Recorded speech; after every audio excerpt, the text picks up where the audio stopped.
Welcome to the 7th episode of Masters and Matches with me, Peter Doggers. And me, Arne Moll.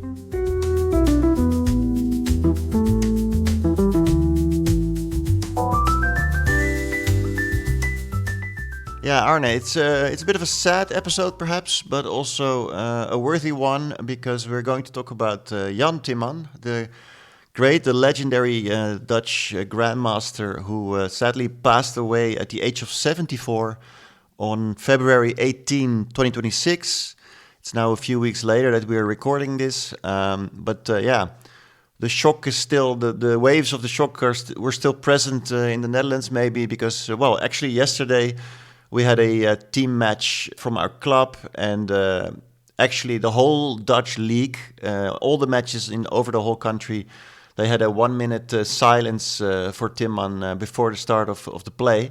So that was it was a nice gesture of the federation, and showed how important this player was for chess in the Netherlands, obviously.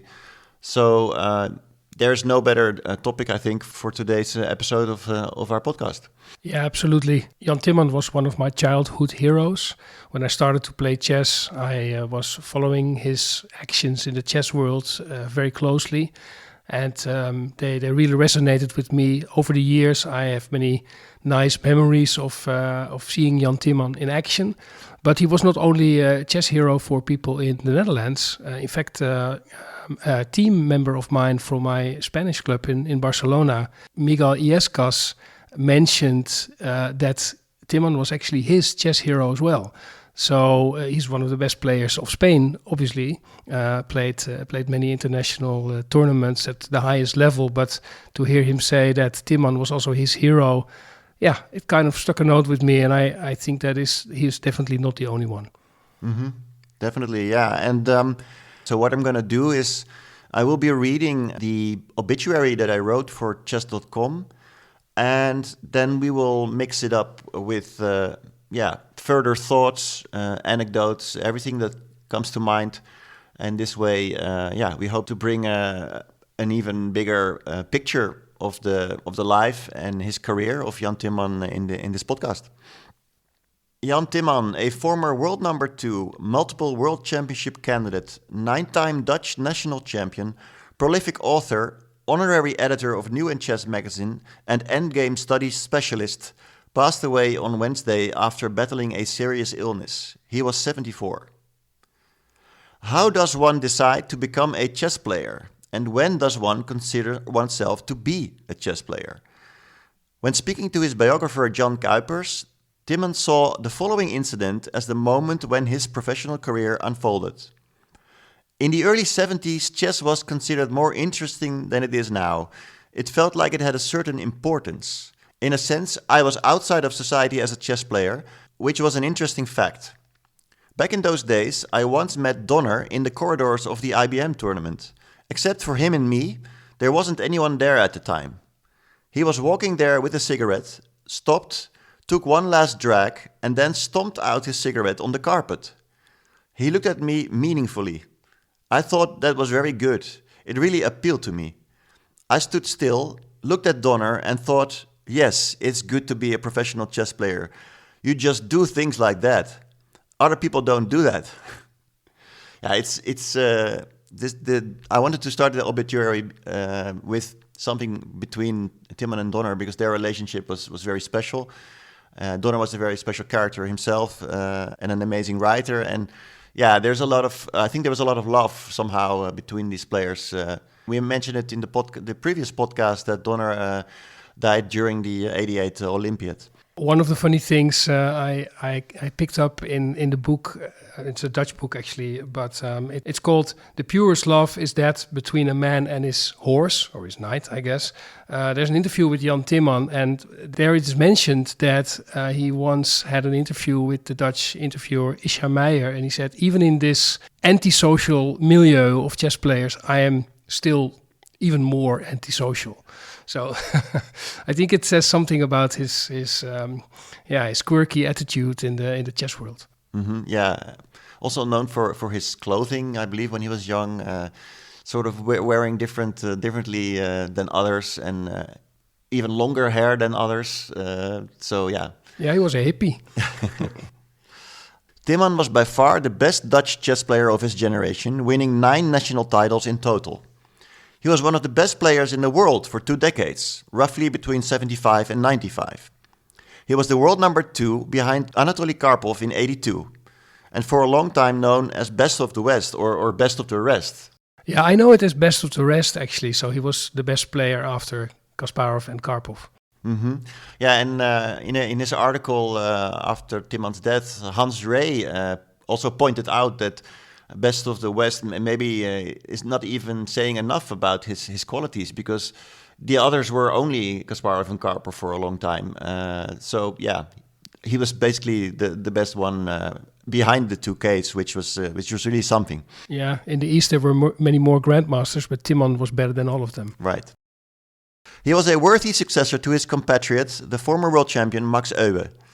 Like Euwe, he created a real chess fever in the Netherlands each time he was doing well in tournaments and matches, but his fans also had to endure his failures.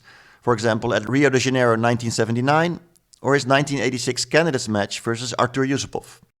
Yeah, I remember that when I was playing the Open Dutch Championship in 1989, it coincided with his match against John Spielman.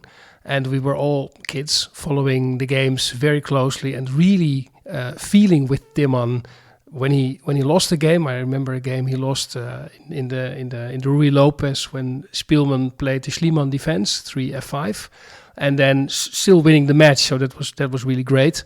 But I think the whole Dutch chess world was really behind him when he was playing all these high-level matches and tournaments for many decades. Mm-hmm.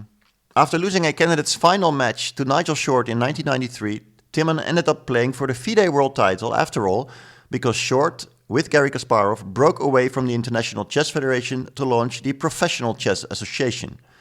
Timman faced Karpov for the FIDE title in the Netherlands and Indonesia in 1993, and Karpov won. Akin to total football in the early 70s, Timman was a total chess player.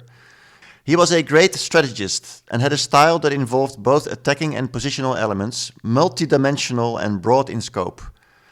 His greatest influence was Mikhail Botvinnik, the topic of his very first chess book, although Vasily Smyslov and Bobby Fischer influenced him strongly as well, alongside the strongest opponents that he faced, Karpov and Kasparov. With Botvinnik it was different, he said about this. It was all so crystal clear, and then the way he played. The way Botvinnik explains things is very special. Look, Fischer as a person was overwhelming, but his way of playing is inimitable. In that respect, Botvinnik actually gives you something to hold on to. Fischer was inspiring, you could play chess that way too. But Botvinnik, and to a certain extent Smyslov as well, were truly important for my chess development. Yeah, Timman writes in his book Chess Portraits about Botvinnik as well, and he contrasts his lifestyle, especially in the 70s, going in a van to tournaments and living quite like a hippie with Hans Boehm, to the extremely disciplined lifestyle of Botvinnik, which was basically all about chess and being very serious, not drinking at all, analyzing every day, being like the most serious chess player in the world. And I think it's interesting that Timman, who has such a different lifestyle, is still so much influenced by Botvinnik. It goes to show that you don't always have to imitate one of your chess heroes to still appreciate them. Mm-hmm. Well, at least not imitate them in full, I guess. Maybe only the part that is on the chessboard. Yeah. Another remarkable aspect of Timman's play was his incredibly wide opening repertoire. Nowadays, all the top grandmasters play multiple openings with both colors, because otherwise they would be too predictable in an era when computers would make preparation all too easy for their opponents. In the 1970s and 80s, many grandmasters had much narrower repertoires, but not Timman. He played almost all the openings and understood them well. This was the result of hard work. In general, I came well prepared, he said about this. I spent hours trying to understand positions, opening positions, and I didn't always succeed in doing that, but very often I did succeed. I found some really nice ideas in openings, and that was basically also because I was just interested and curious about it. Regarding his strengths, he said, I think that it's possible that in general I've been better at attacking than at defending. That is basically what it's about, because if you underestimate the enemy's threat, then normally you're on the defensive. But, of course, also what I was very good at in general was taking the initiative. And then I could judge the position quite well. Yeah, I would almost say that it's a bit like myself. As a chess player, I always feel that I know how to attack, and I'm still hopeless at defending. And it's almost like it's a character trait. It's very hard to change this, I think, in a person, in a chess player. Also, if you're more the thing that you always see a lot of possibilities for yourself, and somehow you're missing very similar ones just because they are coming from your opponent. It's an odd thing, right? It's very difficult. Of course, I could simply overlook easy, simple things, he said about his weaknesses. I think that most players have that, but actually in my career it happened more often. I think that is more a part of it than underestimating the possibilities of the opponent, just making bad errors. And there's a tradition in Holland, because Donner and Euwe had the same habit, especially Euwe. Yeah. One of his latest books actually was a game collection of Max Euwe, and there Timman also points out that, of course, Euwe was a very, very strong player, but he could also make almost childish blunders, right? Timman was a bon vivant who enjoyed life as much as possible. He once wrote that do what you feel like was his credo. Besides his passion for playing chess and for traveling, the perfect combination, his third was writing. He wrote for newspapers and magazines and wrote more than a dozen books, and not only about chess. Maybe good to mention that in the book Chess Portraits that I referred to already, there's a very beautiful chapter about Michal Tal, who was his friend. And maybe nice to read a fragment from that book where he describes Tal's hand, which was actually deformed. Let me find the translation. At the beginning of the game, Tal gave me his right hand, which had grown into a claw. Next to the thumb, the 4 fingers had fused together in pairs. It was a peculiar sensation, one I got used to over the years. Some claimed Tal was ashamed of the claw. Others thought he used it as a weapon. Neither claim was true. Tal was simply right-handed, so you do all sorts of things with a hand like that, whether it's a claw or not. Of course, such a claw can make deep impressions on others. In his lecture on nightmares, the Argentinian writer Jorge Luis Borges tells of dreaming about meeting a friend whom he doesn't know. The friend's face is drawn with worry, illness, and perhaps with guilt.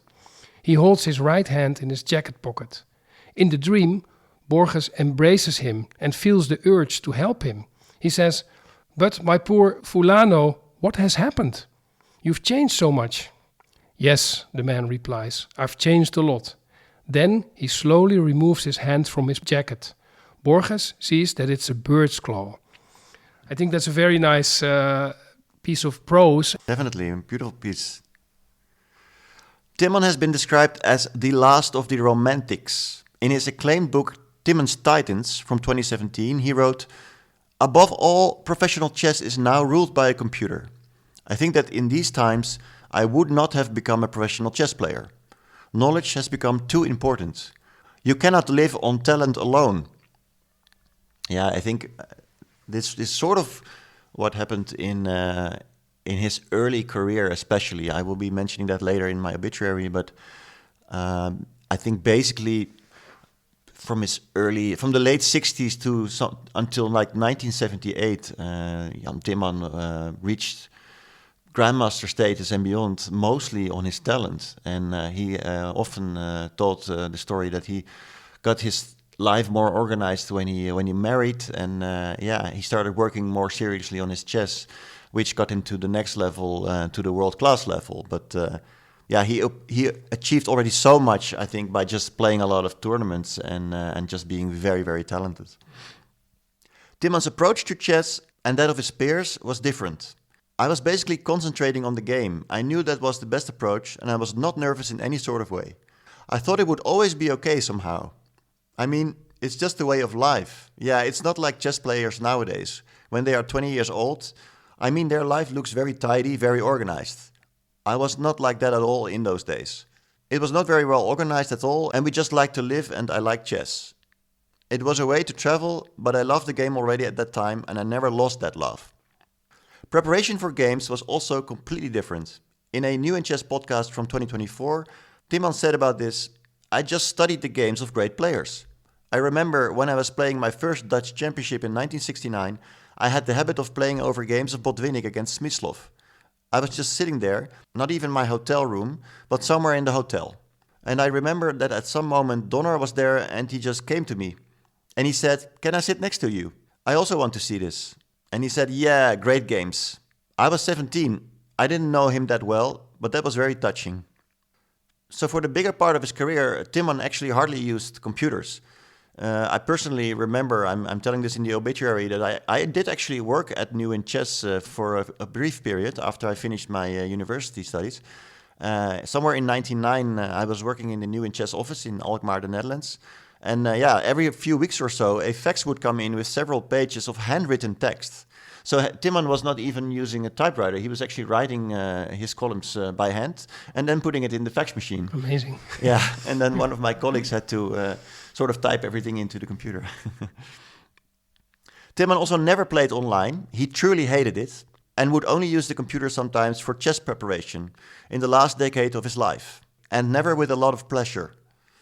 That was different with regards to creating studies, his big chess passion later in life, although he only started using the computer for that around 2008.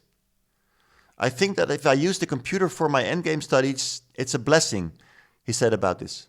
"And I think that that is a part of a romantic chess still. I mean, to compose studies with the aid of a computer makes the whole process a lot easier to do." Yeah, I think maybe we can compare it to using large language models these days. For example, as a writer, you can ask, or as a translator, you can ask questions and get inspired by using different words or synonyms or types of sentences, and just get new ideas. And I guess Timman at some point realized that the computer, it didn't only help him to make sure that his studies were fully correct, and for example only had one solution, which is very important in studies. But I guess at some point it actually started suggesting things to him that meant new forms of creativity, just literally new ideas coming from the engine. Yeah, I think maybe the process of trial and error makes it also easier to immediately see whether an idea is worth pursuing or not, whether it works. And the computer can definitely assist that. So maybe that's what he meant. Yeah. His love for endgame studies came early in his career, and not just to solve them, but to create them too. He was one of the strongest over-the-board players to have created dozens of studies, actually, alongside, for example, Richard Reti, Smyslov, and Paul Benke. In 2011, Timman published The Art of the Endgame, My Journeys in the Magical World of Endgame Studies. Afterward, he described that period he was working on it as one of the happiest of his life. In the preface to the book 100 Endgame Studies You Must Know from 2024, he explained, "My fascination for endgame studies, even in my younger years, was mainly caused by the fact that they force you to think backwards. It had always been so self-evident to think forwards, to ruminate about how a position would develop. This was a new experience that gave me an intellectual stimulus." In terms of analyzing over the board rather than with a computer, I must also think about an anecdote that Tim Krabbe tells in his book Chess Curiosities regarding to the famous 5-queen game Aljechin against Grigoriev, where there was a very beautiful move, Rook H6, silent move, Rook H6, on a board with 5 queens, 3 for white and 2 for black. And it turned out that basically Tim Krabbe describes that nobody made any kind of correct analysis of that position over more than 50 years. And at some point, Timman and Krabbe are discussing this position, and Krabbe asks to Timman, "Why do you think nobody got to the essence of this position?" And Timman casually remarked, "Well, that's because nobody has 5 queens, right?" And I think that's a funny and also telling point, because, of course, if you are used to analyzing everything on the board, it indeed is very difficult to analyze complex positions. And with a computer, that's much easier. So somehow, even though, of course, that anecdote was way before the age of computers, I think it says something about Timman's way of thinking about analyzing chess positions. Timman had a big interest in literature. He wrote essays on Jorge Luis Borges, on Fyodor Dostoevsky, on Ryonosuke Akutagawa, and on some Dutch writers. He loved Bob Dylan, the Rolling Stones, Frank Zappa, Muddy Waters, and Howlin' Wolf. He would visit museums during tournaments. His favorite artists were Paul Gauguin and Marc Chagall. He was a man interested in many aspects of the world, things far away from the narrow chess world where his main occupation took place. So Jan Hendrik Timman was born December 14, 1951 in Amsterdam, the Netherlands. His parents Anna and Reinier were both university-schooled mathematicians and already had 2 children, Ton and Jolande. And Jan's younger brother Reinier would be born 3.5 years later. Timman grew up in Delft, one of the oldest cities in the Netherlands, situated between The Hague and Rotterdam, where his father was working as a professor in applied math and theoretical mechanics at the Technical University. In those days, it was special that his mother was also a mathematician, but she didn't practice it and mostly took care of the children. Jan was a bright pupil during primary school and skipped the 3rd year. At the age of 11, he joined the gymnasium because his father wanted him to be a mathematician too. By then, Jan had been playing chess for a few years already, but at this point, it wasn't clear yet that this would altogether change the plans his father had for him. When he was 8 years old, Jan learned chess after seeing his older brother Ton playing games with his father and even writing down the moves, something that fascinated him. Initially, Jan himself was more interested in draughts and Monopoly. In his Timman biography from 2011, Dutch journalist John Kuipers wrote that Ton made a deal with his younger brother that would have far-reaching consequences for the chess world. He traded 5 games of Monopoly for 1 game of chess. Ton pushing his younger brother to play chess has some irony. Later in life, it wasn't always easy for Ton, who reached close to master level himself, to see Jan overshadow him tremendously on the chessboard. But Ton, who died in 2014, would always remain supportive of Jan as his first teacher and the first to see his talent. Jan joined the local chess club the same year and won the youth competition of 60-61 with his 17.5 out of 18 score. The Botwinnik Tal World Championship was the first top-level chess event that he closely followed in the newspapers. That was in 1960. His first chess book was Botwinnik Plays Like This by Hans Müller. Something that was very helpful from the start was Jan's insatiable curiosity and eagerness to understand everything that interested him. Age 13, he held future world champion Boris Spassky to a draw in a simul. And then at 14, he won the Dutch Under-20 championship as the youngest player ever to do so. At 15, he won his first money prize, 75 guilders at the Hague Chess Days. You have to do something special with that money, adult members of the Delft Chess Club told me. I didn't. I saw the money as a first installment of what was coming, a regular income to be earned by sitting behind the chessboard and making moves. Timman would later write. Yeah, this is very telling, I think, about how he approached life and how he approached chess, because he was an eternal optimist, right? Yeah. He somehow had this air and feeling that everything would always be all right. Yeah, and he was also a very professional chess player. I remember there was an interview with him a couple of years ago about his participation for the Dutch chess club Wageningen, and he also mentioned, "Yeah, I'm not really interested in socializing with my team members. I'm a professional. I'm here for the money." Right. It was very honest and fair, I guess, but also, yeah, in that sense, quite pragmatic and money driven, to be honest. That year, he started working with a trainer, international master and well-known author in the Netherlands, Hans Bouwmeester, who happens to be still alive, by the way, now 96 years old. And Jan made steady progress. He came third in the 1967 World Youth Championship in Jerusalem, held shortly after the Six-Day War. Meanwhile, Jan's father had his doubts about his son's chess future. This was because he once played himself against Paul Keres in a simul, and after the game, Keres had told him that the life of a chess player is quite difficult. Jan, however, was already making money from chess here and there. For instance, he won 500 Swiss francs for his second place on tiebreaks with Edwin Bent in Biel in 1968, and then won the tournament outright in 1969, earning 800 Swiss francs. This was very good money at the time. And also, Jan just didn't like the whole lifestyle that came with studying. To be more precise, he didn't like having to wake up early. A new high point was the traditional Hastings tournament of 1969-1970, where he managed to draw black games against 2 chess giants, Smyslov and Lajos Portiš. Timman later wrote, "This gave me a hope for the future, but first I had to take my final exams at grammar school."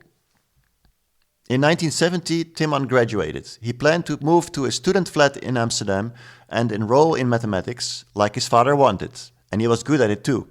About what happens next, he said, "But there was a very long line of people at the time. When it was finally my turn to enroll, it turned out that I hadn't brought my birth certificate, so I actually had to come back. But then I said, can I get a provisional certificate of the enrollment? Then I can apply for a deferment of military service and get the student room. But I never went back." So he got his student room, but he actually never ended up going for the studies. He was moving to Amsterdam. He lived in a student home in the north of Amsterdam, and his father sent him a healthy sum of 450 guilders each month. "I thought at some point, well, actually this is ridiculous," Timman said about this. "I get 450 guilders from my father and I don't study." So I went to Delft, I went to my parents' home and I asked him, "Please don't send me any more money." And then he understood. Yeah, he lived in a student home. It, by the way, it no longer exists, but it's opposite where my father lives right now, literally. Mm-hmm. Yeah, in the north of Amsterdam. Yeah, and it's a very nice anecdote, I feel, because it's sort of very indirect way of making clear that he was actually doing all right as a chess player, and maybe this very different kind of career, maybe it would work out after all, because he was winning money prizes already. It turned out to be right. Yes.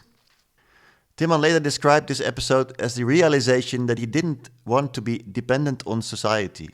"I could never have an office job." Thanks to a special sports fund and some lobbying by Euwe, Jan spent 1.5 months in Moscow and Tbilisi, where he was trained by Eduard Gufeld.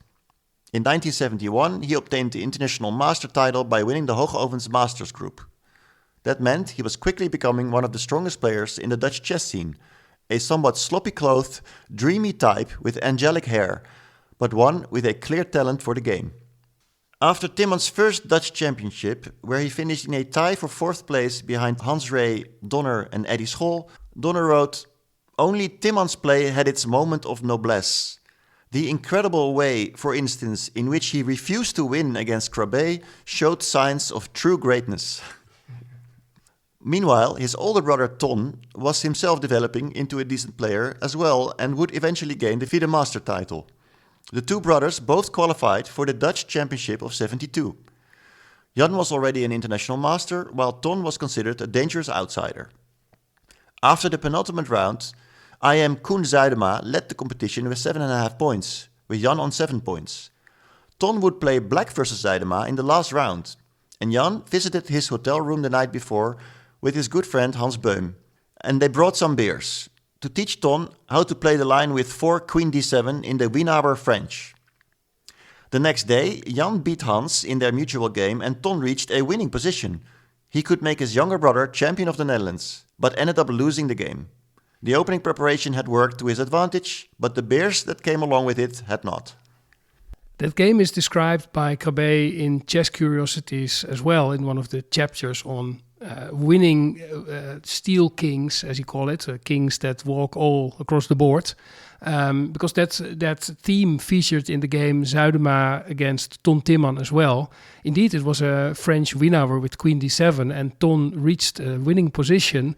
And at some point, it was maybe not entirely winning, but he had a very good position. He could actually force a draw. He could force a repetition, but because he thought he was much better, he decided not to do that. Of course, if he had drawn, then Timman would have become Dutch champion. But Ton Timman was in he had such a great position that he didn't do that. And then it allowed Zuidema to push his king up the board, even to the 8th rank with white, and actually win, quite surprisingly, in a crazy game. And that indeed meant a loss for Jan's brother Ton, and Zuidema became champion. In those early 1970s, Jan used to travel to tournaments in a Volkswagen van together with his friends Hans Beum and Huip Knuvers. In Timman's Triumphs, he wrote the following anecdote about that time, one that was typical of his bohemian lifestyle. About half a century ago, Hans Beum and I picked up the habit of looking for announcements of open tournaments in chess magazines. In this way, we discovered that an interesting tournament would be taking place in Stockholm around the turn of the year, the Rilton Cup. First prize was 6,000 Swedish kronen. a huge sum, the same amount as first prize in Wijk aan Zee. Right after Christmas, Beum and I left for the high north, together with our friend Huib Knuvers in a Volkswagen van. We had the habit of sleeping in the van during travel, but we were talked out of this when we arrived in Stockholm. It was much too cold there. There was nothing for it. We had to take a hotel. We moved into a room in the Schofarts Hotel, not far from Gamla Stan, the old town. In those days, you weren't required to show your credit card when you checked in. Of course, we didn't have one. But we didn't have any money either. What it came down to was that we had to win a good money prize, otherwise we would be having to do some dishwashing in the hotel catacombs. And I did manage to carry off first prize. Now I had money for months to come. Yeah, I think that image of Timman and Beum in a van traveling around Europe, winning prize money, is quite legendary in the Dutch chess world. Almost everyone knows that, and it's really nice to think of that. We were of course not playing back then, but that is really quite a memorable image in the Dutch chess scene. Definitely, it must have been a great time for these guys just to live like that. Yeah. Timman and Beum would remain friends for most of their lives, but there was a brief period of slight animosity. A low point in their friendship came with their head-to-head game at the 1984 Aura tournament. Timman was in the shared lead and played Beum, who was an IM and only needed a draw to score his second and final GM norm. In those days, 2 norms was enough for the title.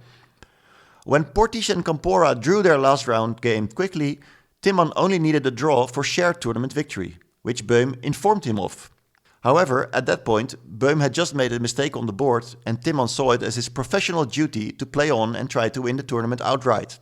Timman indeed won the game against his old friend and Beum would never become a grandmaster. He did become a successful radio and TV personality. Yeah, that is an anecdote that also always stuck with me because I could never really figure it out if Timman was just not a very nice friend at that point, or if he was right in what he was doing. It's I have always had mixed feelings about this little episode. Yeah, I think more players consider their professional duty to always play for a win in case the opponent needs a draw or can reach a norm or something like that. I've heard that before, but it does sound a bit harsh. In the early 70s, Timman didn't have many expectations yet. Other players from his generation developed more quickly, such as Henrik Mecking, Ulf Andersson, Ljubomir Ljubojevic, Zoltan Ribli, and of course, Anatoly Karpov. But at some point, when he started getting better and better results, his attitude changed. In a podcast in 2025, he told an anecdote about this. In 1973 in Hastings, I scored my second Grandmaster result. But at that time, I didn't really know what I wanted to do next. But Isha Meijer, the famous interview that we mentioned before in this episode, he came by to interview me. And Isha Meijer had a bottle of vodka with him. And that day, I had just lost a game. So at some point, I had drunk too much vodka. And Misha Tal was also nearby. It was all quite interesting. And then at some point, yes, I actually don't remember exactly how it all went, that whole conversation. But then at some point, I read that I had said, yeah, I'll become world champion, just wait and see. But I was really surprised that I had said that. Yes, I wasn't at all. That wasn't really a conscious thought. But I was drunk. And that's when I said it to him. As the podcast interviewer suggested, Timman likely saw it as a message to himself, subconsciously. A sign of great things to come was the tournament in Sochi, Russia in 1973, where Timman finished in 5th place behind Michael Tal, Spassky, Nikolai Krogius and Jan Smeskal, behind 4 big names. In the same year, he then scored his first GM norm by winning the Guardian tournament in London ahead of Raymond Keane and Samuel Reshevsky. His second norm came a few months later in the 1973-74 edition of Hastings, where he finished in a tie that included Tal. Timman officially obtained the Grandmaster title during the Nice Olympiad in 1974, aged 23. He was then the second youngest with the title. Mecking was 1 month younger. Yeah, those are very different times. Eh? It's like a decade less now these days, where Oro and Mishra were 13 and 12. It's really different times. Donner supported him in playing first board at the Olympiad, because Jan was the reigning Dutch champion. This symbolic move was both a class act from Donner and, in hindsight, the moment when Timman realized he was above everyone else in his country. He would go on to play top board in 11 Olympiads for Holland. There's a well-known article written by Donner titled "I urge Jan Hendrik Timman to observe strict discipline," where he notices a lack of solidity in Timman's play in Nice and that Jan is markedly sloppy, adding, "And I am speaking from experience in pointing out that accuracy is more important in chess than profundity." Donner then told this anecdote. "True, Timman's profundity is bottomless. It is beyond me, in fact. Together with Unziker, I followed his game against Korchnoi. We saw him play a bishop from f1 to e2 around the 10th move. I would have played bishop d3, said Unziker. No, I understand, I said. But after Korchnoi made a normal developing move, something like rook a8 to c8, Timman moved the bishop from e2 to d3. Unziker and I looked at one another, nonplussed, and started laughing. But that wasn't the end of it. The game continued with an early exchange of queens, after which Timman castled and moved his king via f1 to e2. I've been young myself, said Unziker, but this is too much. We shook our heads. Considering Timman's respect for and good friendship with Donner, we can only assume that he took the advice to heart.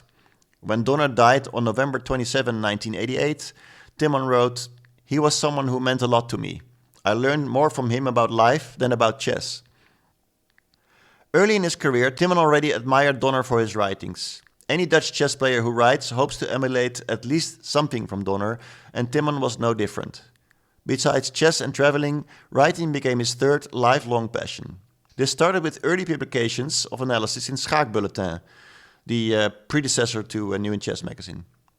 For example, he wrote about the Fischer-Spassky match, and soon he started to publish chess technical books. The Art of Chess Analysis is an early classic, but also books full of chess stories and few diagrams. He even wrote some books about topics other than chess. In the last 2 decades, he returned to writing true chess books. Timman was honorary editor of New in Chess magazine and made numerous contributions from its inception in 1984 till the present day. In fact, the first edition of 2026 of New in Chess just came out, mostly about Wijk aan Zee and Nodirbeck up the Sator of winning the tournament. And in fact, it has the last column of Jan Timman in it. And I'm sure that the next edition will be largely about Timman himself. After Nice 74, Timman started to travel even more to play tournaments, from New York to Venice, several tournaments in the former Yugoslavia, Germany, Switzerland, France, England, Austria, Sweden. A life on the road, a life that he loved.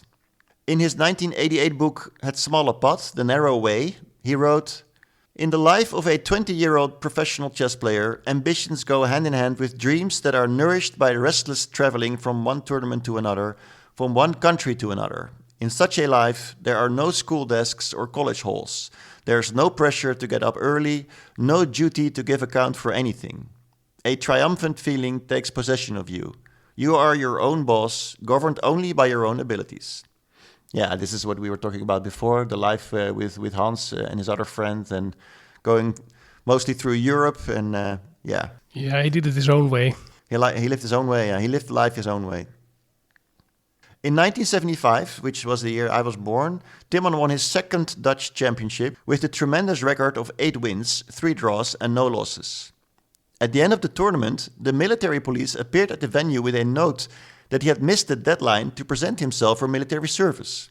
They took him to custody, and it was all over the Dutch news, with headlines such as "Army checkmates chess champion."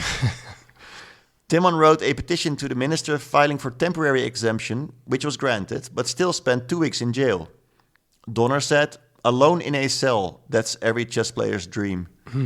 Also in 1975, Jan played in the zonal tournament in Reykjavik, when the message reached him that his father had died unexpectedly, aged 58. A difficult period followed in which Jan alluded to giving up chess altogether and perhaps switching to studying math after all, in honor of his father. Around that period, there were plans for a match between Euwe and Timman, which were cancelled due to the circumstances.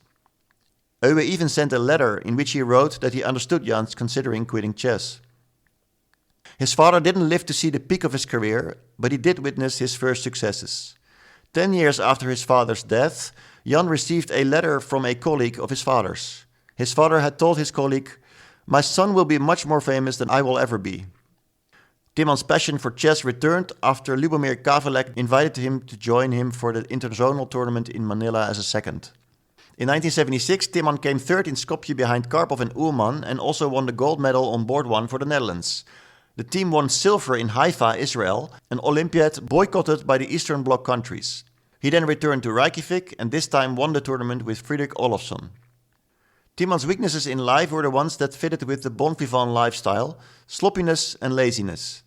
In hindsight, you could say that what he accomplished on the chessboard until 1978 was mostly based on his immense talent. He said about this, "I have always been lazy. That's why I wasn't extraordinarily strong. I had talent, but I didn't work hard, even when I was already a grandmaster. Only after my marriage in 1978, I started working really hard." Yeah, it's as a amateur chess players like us, it's always slightly annoying when you see that some people even get to grandmaster status without doing much, right? Yeah. But they just go from tournament to tournament. They don't study that much. They don't have to do much for it, and they just become a grandmaster. It's almost like unpleasant, right? That some people have this in them. Makes you very jealous. Very jealous, yes. Timman married Ilse Marie Dorf, who helped him organize his life. 1978 was a true turning point in his career as he started to score exceptional results. In Bugojno he came third behind world champions Karpov and Spassky, but ahead of players like Tal, Bent Larsen, Portisch, Libojevic, Robert Hübner and Svetozar Grigoric. He was also the only one to beat the reigning world champion, his first victory over Karpov. Afterward, he was annoyed to realize he could have won even more beautifully, the attitude of a top player. In the same year, he won a strong tournament in Nikšić, tying with Boris Gulko, but ahead of Portisch, Hort and others. Looking back, he was always satisfied with the quality of his play there and felt that this was his first great tournament. Timman then also won the IBM tournament in Amsterdam that year and then tied for first in the zonal tournament in Amsterdam together with Tony Miles, his first big success in a World Championship cycle. The January 1979 FIDE rating list showed a tremendous 5th place in the world rankings for Timman with a rating of 26-25. The chess fever broke loose in the Netherlands. Timman would be in the interzonal and maybe he'd qualify for the candidates matches. Euwe was one of the people behind the launch of a special Jan Timman Fund to financially support the talented Dutch chess player in the coming years. Timman traveled to Rio de Janeiro in 1979 for the interzonal tournament and brought Anderson as his second. Over 17 rounds, he lost only one game, but played too many draws. The top 3 qualified for the candidates matches, and those were Portisch, Tigran Petrosian and Hübner. Timman came 4th. He missed out on qualifying for the candidates matches by half a point. A famous episode from this tournament is Timman's game with the Serbian grandmaster Dragoljub Velimirovic. In the Netherlands, chess fans gathered at their clubs and in cafes to analyze one particular chess position with only 6 pieces left on the board. As the Dutch chess fans were rooting for Timman in his quest to become the country's second champion in history, they followed his game from round 8 closely as it unfolded over several days. Back then, long chess games would at some point be adjourned and continued on a different day. And during an exceptionally long game, this could happen multiple times. Timman had a rook and a pawn, Velimirovic a bishop and a pawn, with the pawns blocking each other and Velimirovic's bishop protecting his pawn. It is a tough barrier to break, all the more so because in many positions it needs more than 50 moves, the allotted time prescribed by the regulations from the moment a capture or a pawn move has occurred. If Timman could not make enough progress in time, his opponent would get away with a draw, even though the position was theoretically lost for him.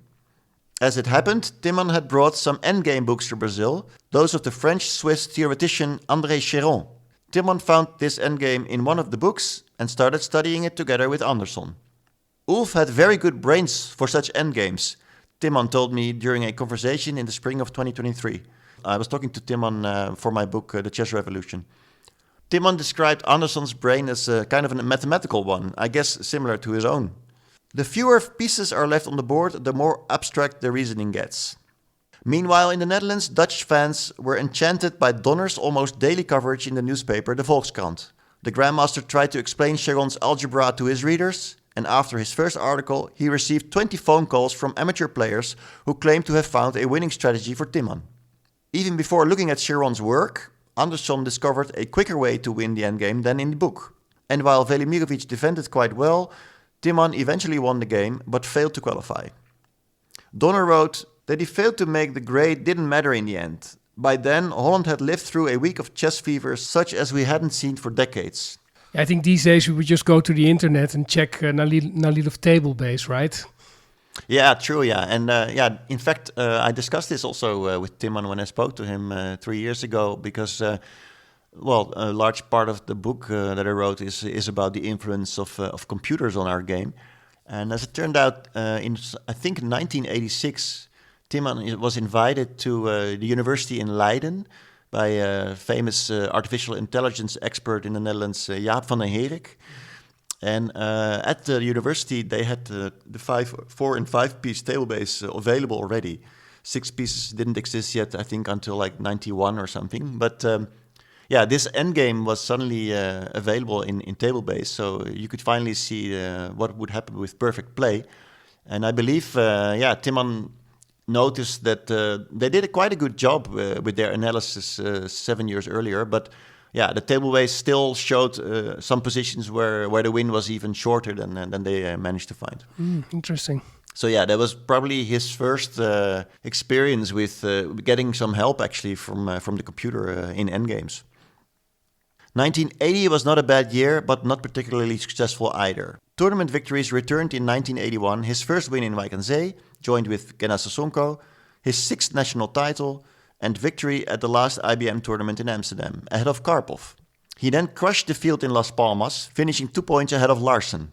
After finishing 3rd in the Interpolish tournament at the end of the year, his new rating in January 82 was 26.55. 6 weeks after Euwe died, Timman was the 2nd player in the world, behind Karpov. Yeah, I found a small parallel. I felt this period because Jordan van Vereest is doing so well, and just 1 or 2 weeks after Timman died, Jordan is now in the top 15 of the world. So now we have, for the first time in history, 2 players from the Netherlands in the world's top 20. Which is quite amazing, and it's sort of special that it also sort of happens, in the same period that we lost another hero, right? Yeah, that's quite special. In 1982, he scored one of his best tournament victories. This was in Argentina, the 4th Clarin tournament in Mar del Plata. He had a series of 8 wins in a row, including black games against Karpov and Portisch. Looking back many years later, he felt that his win against Karpov there may have been the best game he ever played. There was a funny story connected to the game. Timman said, "The game was adjourned at some point. Karpov was clearly lost and just had to resign, of course. But he still struggled with it, because he usually won the tournaments anyway. And in that tournament, I was going to win. And then at some point, his wife came to me and said, 'May I congratulate you?' So he actually had his wife congratulate me." Yeah, I guess for the best players in the world, losing is very tough. However, the more important interzonal in Las Palmas turned out to be a disaster, and Timman was never near the 2 qualification spots for the candidates. A bitter disappointment. 3 years later, it finally happened. In the summer of 1985, the same year he scored sole victory in Wijk aan Zee, Timman won the interzonal in Taxco, Mexico. And how? He scored 9 wins, 6 draws, and no losses. Second came Jesus Nogueiras with 1.5 points less, followed by Tal in 3rd place. Timman had dropped to 15th place in the world by then, but after this event he was back as world number 3 with 26.40, behind Karpov on 27.20 and Kasparov 2700. Yeah, that's when he was really best of the rest. Exactly, yeah. The World Championship cycle was different back then, with Florencio Campomanes as the FIDE president, who brought back the revenge match. Well, sort of. The next step for Timman was the Candidates Tournament in Montpellier in October, from which 4 players would qualify for the semifinals of the Candidates matches. And the winner of the final would play the loser of the 1985 Kasparov-Karpov match. For the first time, Timman did qualify for the Candidates matches. He tied for 4th place with Tal, behind Yusupov, Andrei Sokolov and Rafael Vaganyan, and then qualified after a playoff with Tal. In December 1985, Kasparov's first event after winning the world title was a match with Timman in the Netherlands. He won 4-2, but in Game 3 the Dutchman scored a brilliant win, Kasparov's first loss as the 13th world champion. Timman's first candidates match was scheduled for January 86, and in hindsight it came too early. Exhaustion was likely the reason for Timman's heavy 6-3 loss to Yusupov. Timman's world title aspirations were back to square one. But the next year he won the Euler Memorial together with Karpov, and he also won the Interpolish tournament in Tilburg for the first time. Yeah, this was kind of the story of Timman's life or his career, right? It was really sort of a roller coaster to follow for the fans. Yeah. Where big successes were intertwined with miserable failures, I would almost say. Yeah, difficult to explain. I mean, Yusupov was very strong at the time, but I think Timman was also at his peak, so it's kind of unlucky, I think, for him. Right. Timman was one of the main characters behind the Grandmasters Association, the GMA, an organization founded during the Dubai Olympiad in 1986 that attended to professionalize the chess world for elite players. The most important man behind the organization was the Dutch businessman Bessel Kok, president-director of SWIFT at the time. For a few years, the GMA organized a number of top tournaments with excellent prize money. Kok was chairman of the GMA's committee, Kasparov president, and Timman and Karpov vice presidents.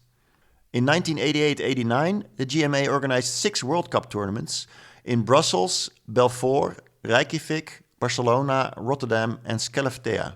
I'm not sure if I pronounce the Swedish city correctly, but we'll do with it. Timman himself didn't do particularly well in this Grand Prix type series, except for Rotterdam, which was one of the best tournaments of his career. He won with 10.5 out of 15 ahead of Karpov. Around the same period, he had another big success, winning the 1988 Linares tournament. Yeah, I think that's the moment when I started really following Timman's career. I remember there was a headline in the Dutch Federation magazine showing Timman and his successes, basically. So that was a good run for Timman. In that period, Timman also qualified for the candidates matches again in the next cycle. And this time he was more successful than ever. He beat Valery Salov, Portisch and John Spielman in matches, and his arch-rival Karpov awaited him next. The winner of that match would be fighting Kasparov, who had now held on to his title in matches with Karpov 3 times in a row.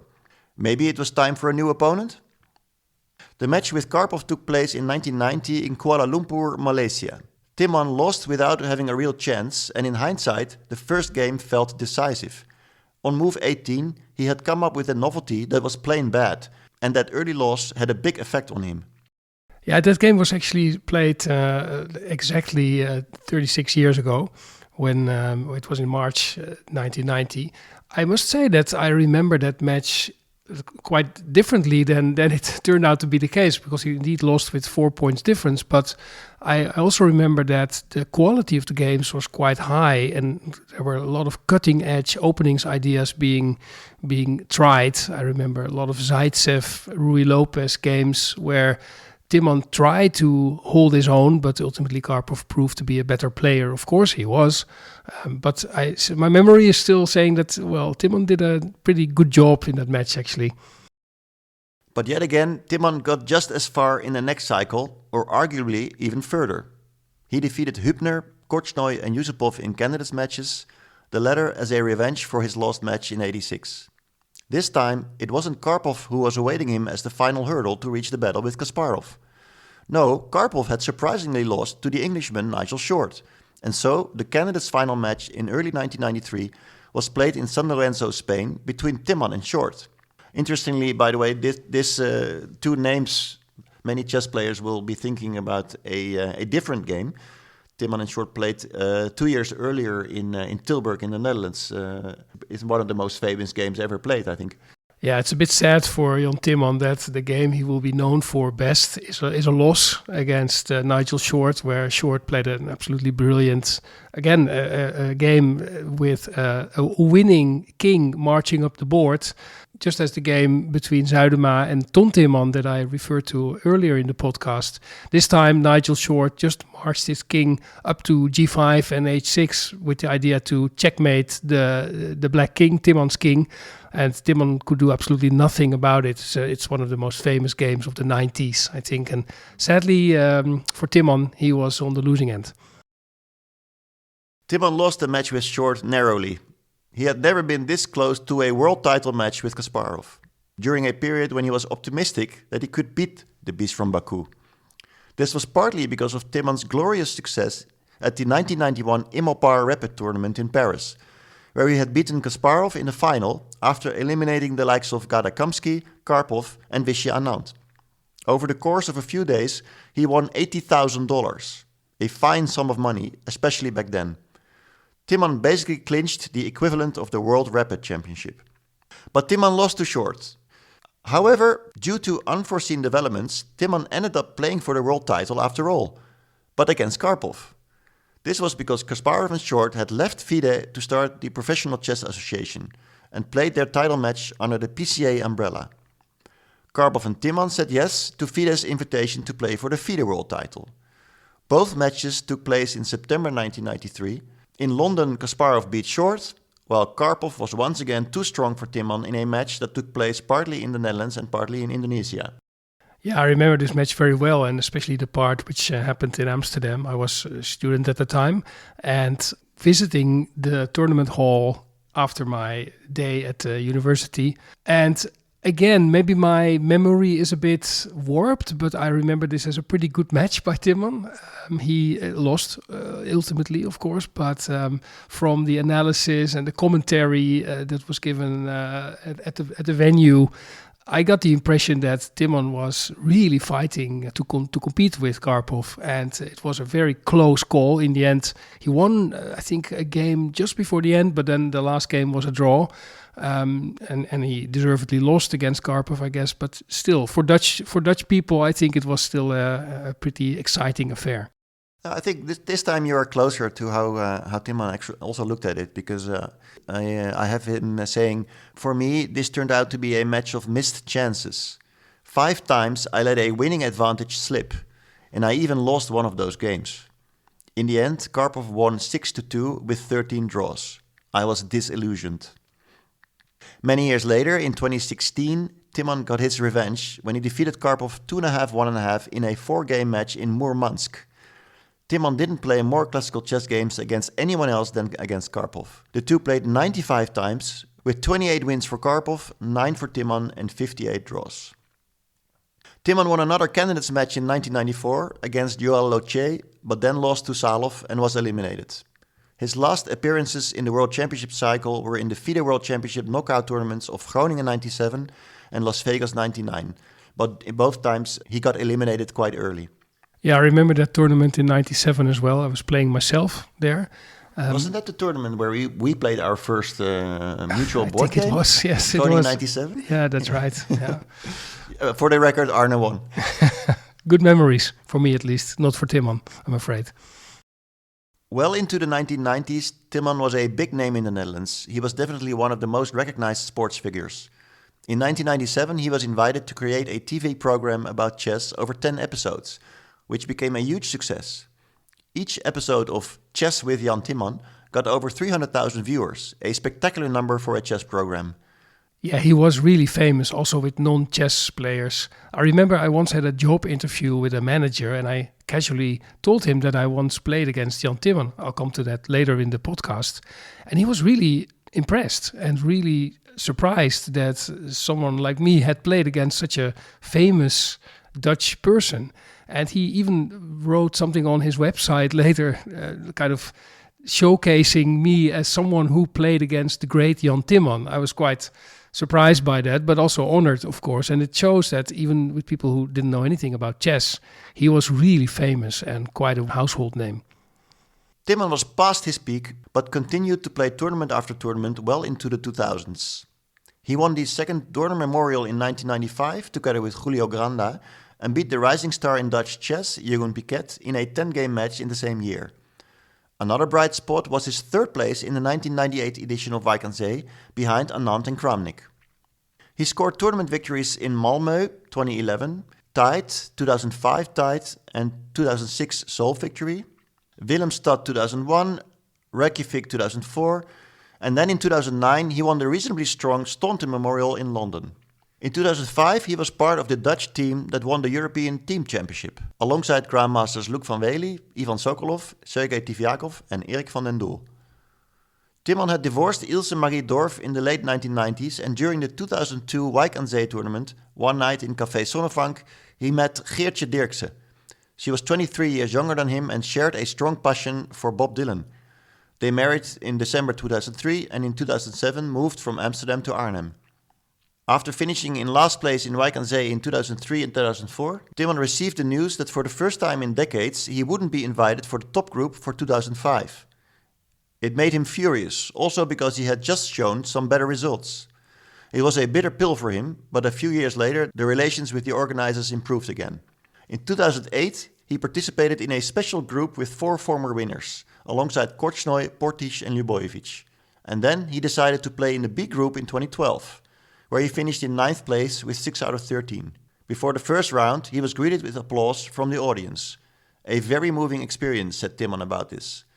Yeah, we actually had the same kind of experience this year in Wijk aan Zee. I was there for the first round, and they were actually announcing all the participants of the top groups coming to the stage. And actually, Vasily Ivanchuk got the biggest applause. So that was also very nice. Yeah. The next year he returned and did better with 7 out of 13. And then in 2014, when the group had been renamed the Challengers, he did even better. A tie for second place with 8.5 out of 13. Not bad at all for a 62-year-old. After finishing in last place the next year, he decided that it was enough for Wijk aan Zee. Timman kept playing league games until last year and even made a comeback in the 2024 Dutch Championship, a knockout event where he drew twice with Erwin Lamy in the first round, but lost in the tiebreaks. From 2007 onward, he was a member of the Wageningen team in the second division of the Dutch league, where 2024 to 2025 was his last season. Yeah, Peter, we remember Timman's presence very well. Both of us, I think. Our team played many times against Wageningen over the last, I would say, 15 years. And some of our team members also played against Timman, including myself. I played him in 2016, exactly 10 years ago, actually. And I lost, but it was a tremendous honor, of course. And in fact, I was winning for one move. I remember very well how we analyzed after the game. He was very generous to look at the moves together with me for almost an hour. And he was giving quite some compliments on my play. But also he was very critical of his own play. I remember that very well. He said, "Yeah, I underestimated this move and I didn't see that well." And so he was very objective. Even though in the beginning, when we walked away from the playing hall, he said, "Yeah, I think it was quite convincing." But then when we started looking at the actual moves and going over the variations, he changed his mind, and I always remember that as a very open-minded attitude that he actually taught me. So I was very grateful for that. How was it for you to be analyzing with such a big name? Yeah, it was a strange experience. I must say that I was quite intimidated in the beginning, for sure. But then when he also relaxed a little bit more himself, I also did that, and we had a quite good exchange of ideas. And he stayed for quite a while, looking at everything, answering questions from other people who stood by the board. It was a really great experience, I must say. Mm. Yeah, and he shared it actually with Max Euwe. I think also Euwe, he continued playing Dutch league games until very shortly before his death, right? Yes, exactly. Yeah. Yeah, as we discussed before, Timman remained a passionate lover of endgame studies until his last days, in fact. He even opened a Twitter or X account on February 11, 2023, and for the next 3 years, he would share studies and then a few days later their solutions, alongside interesting quotes from chess personalities. And his last tweet was the solution to a study from Filip Bondarenko posted on February 17, which was actually a day before he passed away. In the fall of 2025, several Dutch media sources reported that Timman's chess career had quietly come to an end. His illness was not mentioned. Timman didn't want this to be communicated to the world. Only a few days ago, he was still in relatively good shape and remained optimistic as always. He passed away on Wednesday, February 18. It has often been said that Timman was unlucky to have lived in an era when Karpov and Kasparov were above anyone else. At the same time, Timman felt that he couldn't have reached the level of chess that he did if the 2Ks had not existed. He described the two as follows. Karpov was a very quiet opponent always. He was, let's say, almost motionless. He probably also didn't have that many emotions. Kasparov was absolutely the opposite. He was like an open book. You could always see how he felt about the position. If he was worried, then he would concentrate and not have any... His face would just be full of concentration. Otherwise, he could make all sorts of grimaces if he liked his position. It was interesting, it was completely different. Timman enjoyed life and liked a glass of wine or two. In that regard, it has been said that he might have been able to reach even higher with a more healthy regimen, but it's unlikely that he would have been able to do so. There is a famous anecdote about the 1971 IBM tournament in Amsterdam that Timman also wrote down in Timman's Triumphs. And this anecdote is actually something that we sort of alluded to already when you were speaking about Botvinnik and the completely different lifestyle that they had. Discipline can also have its drawbacks. In the period leading up to this tournament, I had withdrawn, together with my bosom friend Hans Beum, into a small house in the countryside of the Dutch province of Frisia. I wanted to be in optimal form at the start of my first big tournament. We lived like health freaks. No alcohol, no narcotics, and tough physical training, as Botvinnik had prescribed. It didn't work at all. Frankly speaking, that was no surprise. After all, Botvinnik never had been a pub crawler in his day. And if you are one, then you cannot change into a man of discipline from one day to the next. I lost my first 5 games. It wasn't even very dramatic, those defeats against giants like Vasily Smyslov, Paul Keres, and Svetozar Grigorich. Nevertheless, I decided to make a U-turn.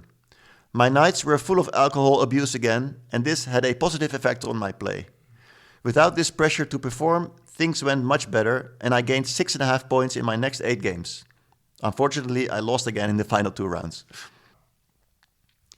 I never got frustrated that I didn't succeed in becoming world champion, Timman said in an interview for the Dutch newspaper NRC in 2012.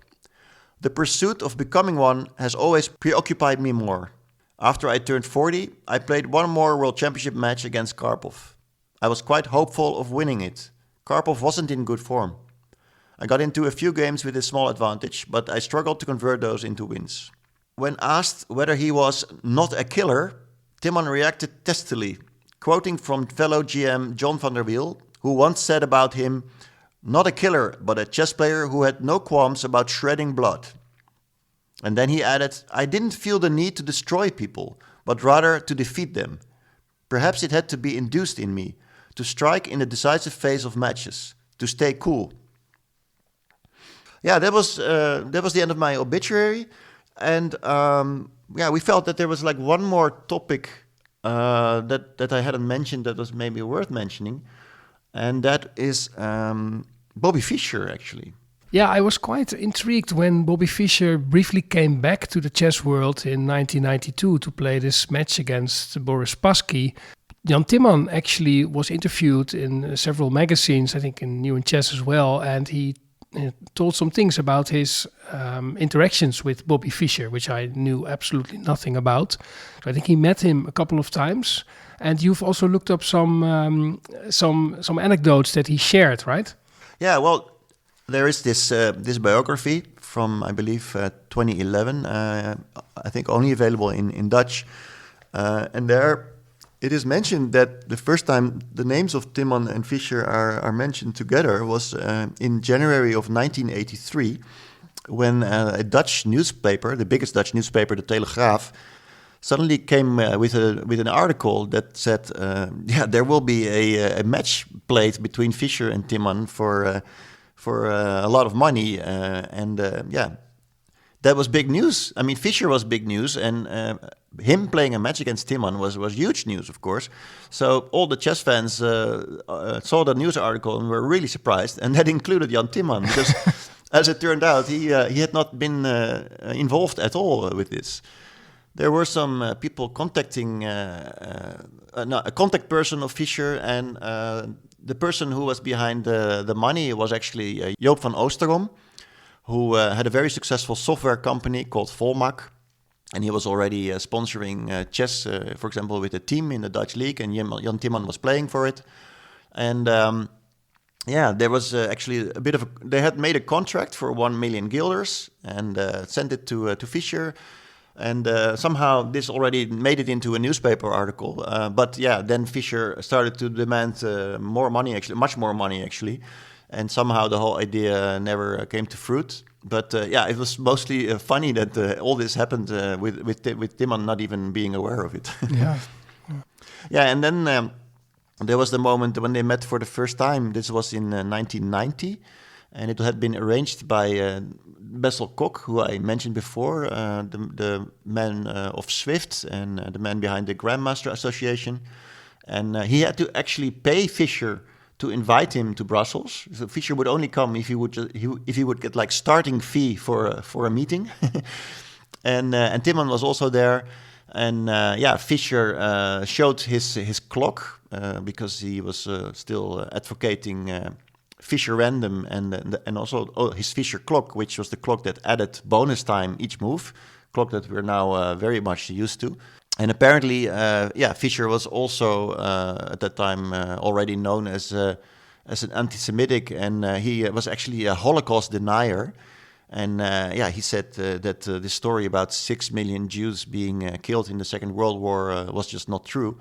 And Timman's reply when Fischer told him this was typical. Actually, he just said, "But Bobby, where did those 6 million people go then?" And apparently Fischer, he just had an open mouth, and he just didn't know how to respond to that. So. It's the same soberness as his remark about the 5 queens in the game of Aljechin that I mentioned earlier. Definitely, yeah. So I think they met later on one more time. I'm not sure about that, but there was definitely several points of contact. And as apparently, according to Jasper Seiderman, Fischer had mentioned Timman even later, even after the match in '92 with Spassky. He had mentioned Timman as a name that he would find interesting to play a match against because he just loved Timman as a player. So that was also kind of a nice compliment, I guess, from the legendary Fischer. Couldn't get any better. Right. So I think a nice way of finishing this podcast. Jan Timman, we will surely remember him, and basically the best player of the Netherlands for many decades, best player of the world for 2 decades, and sad to see him go. And we will always have his books because we didn't maybe mention it enough. He wrote so many great chess books. We will always have those and his great games. Yeah, truly famous player and a real hero of most Dutch chess players, I think. Yes. Thanks. Thanks for listening, and see you next time. See you next time.